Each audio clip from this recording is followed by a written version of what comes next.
It's a classic Crimean summer, swimming amongst the battleships. Russians have been encouraged to holiday there since 2014, when President Putin annexed Crimea.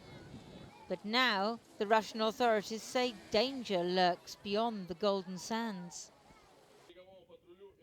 This is a drill to counter underwater sabotage attacks, part of a military exercise in the Black Sea, following what the Russians say was an attempted terror attack by undercover Ukrainian agents. Today, Russian TV showed a car and hidden explosives allegedly seized from the supposed saboteurs. They paraded a bruised Yevhen Panov, saying he's a spy. The Ukrainians say he's a former fighter kidnapped by the Russians.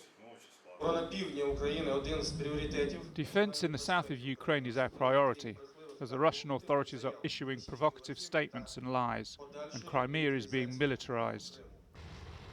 Today, Russia deployed S-400 anti-aircraft missiles in Crimea and hinted that relations with Ukraine could deteriorate further.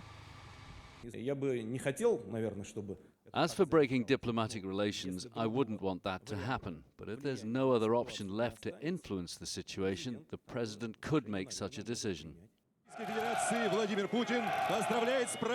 Pictures of President Putin proudly reclaiming Crimea from Ukraine went down well in Russia.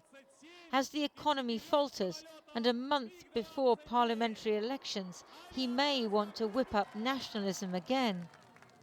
But today, he was busy sacking one of his oldest and most loyal lieutenants, his chief of staff. Dear Sergei Borisovich, we have been working successfully together for many years. I'm happy with how you handle tasks in your line of work. I remember well our agreement that you had asked me not to keep you as chief of the presidential administration for more than 4 years. And that is why I understand your desire to choose another line of work. President Putin sees the partial ban on the Russian Olympic team for doping as an anti-Russian Western conspiracy, another possible reason for stirring things up in Crimea.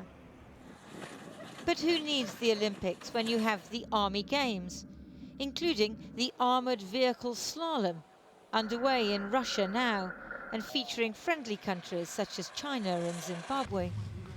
It's just a competition, of course, showing off skills and equipment. But Russia's border with Ukraine is more tense today than it has been for more than a year. And there's a military message in the fun and games.